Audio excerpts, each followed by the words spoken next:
और कुछ भी नहीं बचा जी, ना भेड़ ना बकरी, कुछ नहीं बचा। और ना छनके बचे, ना खेत बचे, ना गोभी की बीजी हुई है वो भी नहीं रही, कुछ भी जी। और सब कुछ खत्म हो गया।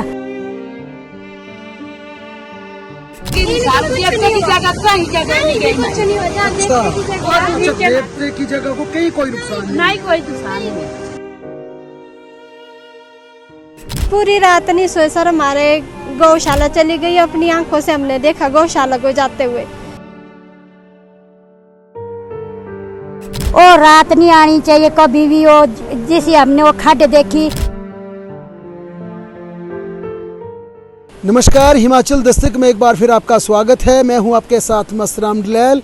इस समय हम करसोग जंजैली के बीच शिकारी देवी के समीप सोधा नाले में खड़े हैं और यहाँ पर जिस प्रकार से नुकसान हुआ, बड़े स्तर पर क्षति हुई है, उसका आंकलन किया जाए तो ये देखिए, वो 30 जून की वो काली रात, वो डरावनी रात कितनी भयानक थी, कितनी डरावनी थी। ये देखिए, यहाँ से आप देख सकते हैं, हालांकि सोधा नाला इस तरफ है, लेकिन ये ऊपर देखिए, ऊपर सेब का बगीचा है। ये एक शानदार रिहायशी इलाका, ये सोधा गांव है।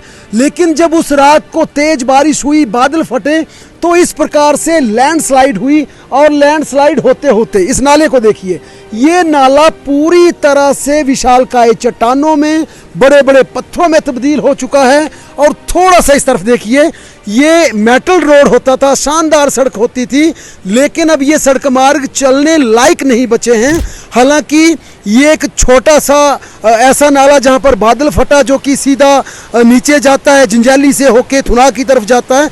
और देखिए नुकसान, देखिए ये वो नाला था जो हमें ग्रामीणों ने बताया, ये वो नाला था जहां पर अक्सर पानी का बहाव तेज नहीं होता था। लेकिन देखिए कैसे विशालकाय पेड़ों को छलनी कर दिया, किस प्रकार से बड़ी बड़ी चट्टानें आप यहां पर देख सकते हैं।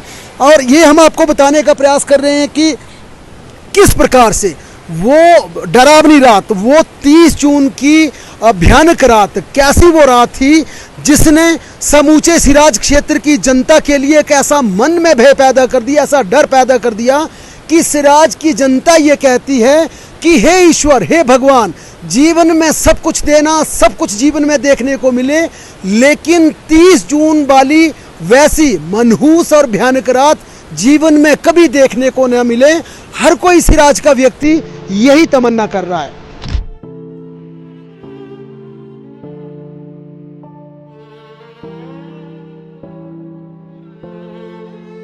क्या घर में मेरे साथ है, साथ लिया बोला हम नहीं देखे, नहीं देखे। तो क्या है, क्या लगता है आपको, क्या वजह है? पता नहीं किस वजह से हुआ, पता नहीं, पहली बार हो गया हमारे को, भाई पहली बार नहीं। देवते की जगह कहीं जगह नहीं गई। और नीचे हमारे घर के पास गया, देवते उसके पेड़ पीछे गया, पानी गया। अच्छा, देवते की जगह को कहीं कोई नुकसान नहीं, कोई नुकसान नहीं, कहीं भी नहीं, पूरे सिराज में यहाँ भी कुछ नहीं हो, घर के पास भी है, वहाँ भी कुछ नहीं। मेरा नाम श्री देवी है और गांव सिंगलाड़ा है। और कुछ भी नहीं बचा जी, ना भेड़ ना बकरी, कुछ नहीं बचा। और ना छनके बचे, ना खेत बचे, ना गोभी की बीजी हुई है वो भी नहीं रही, कुछ भी जी। और सब कुछ खत्म हो गया। और रात नहीं आनी चाहिए कभी भी, वो जैसे हमने वो खड्ड देखी, बहुत बुरी भयंकर थी वो।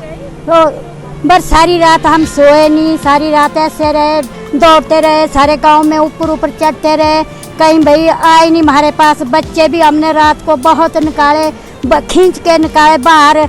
और इतनी बहुत खड्ड आई, बुरा हाल खड्ड आ गई। अब कहाँ रहना, कहाँ जाना, हमने पेट के लिए रोटी नहीं होती है ब्राह्मण, तो अब कहाँ से करना, मजदूरी हम कमाते हैं और फिर खाते हैं। कोई नौकरी नहीं लगे हुए, कोई कुछ नहीं है, हम सब कुछ मजदूरी से कमाते हैं और खाते। फिर खेत भी हमारे पास थोड़े थोड़े हैं, क्या करना जी। अब आप ही जाने, सरकार ही जाने, जो कुछ करना हो आप ही करो।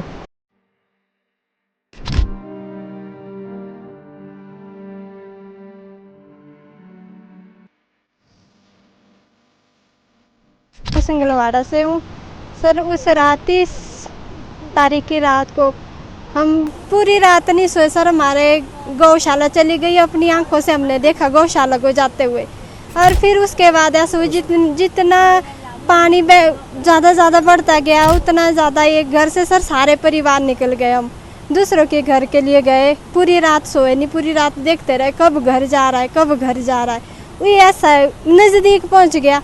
एक जगह में हम मकान बना रहे थे रोड के साथ ही, वहाँ पर हमारा पूरा मटेरियल अब देखा तो किसी ने कि दब गया या चला गया, वहाँ पूरा ही ये हो गया सर, पत्थर ही पत्थर हो गया। वहाँ पर मुश्किल जाके 4000 ईंटें लाई थी हमने और 2 टिपर रेता और बजरी का लाया था और 5-6 हज़ार पत्थर थे, वो भी हो गए सारे ख़त्म, कुछ नहीं रहा। अब करे तो क्या करे सर, अब किससे मदद मांगे सरकार, किसको देगी। अब हम तो ऐसा ही बोल भी नहीं सकते, कितनी बार सरकार के पास जाए।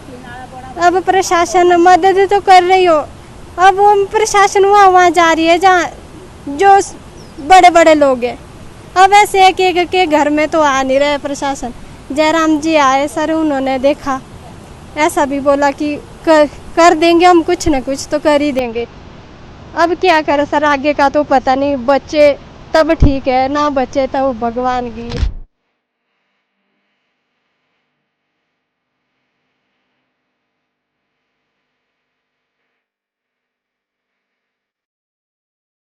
जून की रात को जब आपको लगा कि एक डरावनी रात है, तो उसके बाद अगली सुबह जब आपने देखा तो क्या महसूस हुआ? कहाँ कहाँ बादल फटे थे और कैसे वो जल सैलाब, किस प्रकार से वो मलबा आ रहा था?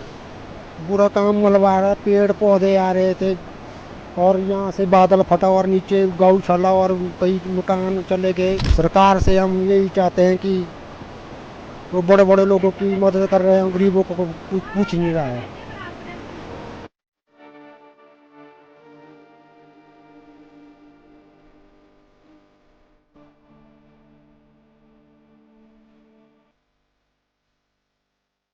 सिंह हूँ, गांव सिंगलवाड़ा से हूँ।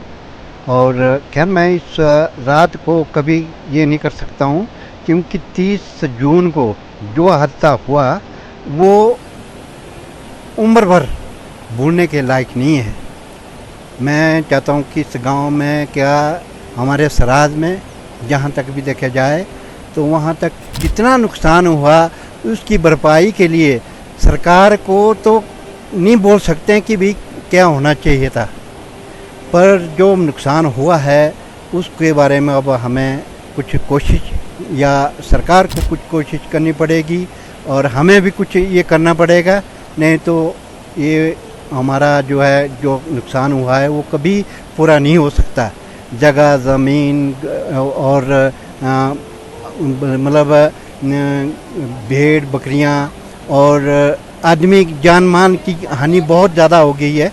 जैसे हमारे थुनाग साइड वहाँ भी ज़्यादा हुआ है और पुरली साइड वहाँ से मकान, गाड़ियाँ, लोगों की ज़मीनें तो कभी वहाँ की पूरी हो ही नहीं सकती। हम यहाँ पर जो सोधा नाला के पास खड़े हैं, सोधा नाला से करीब 2 किलोमीटर ऊपर से ये लैंडस्लाइड आने शुरू हुआ है।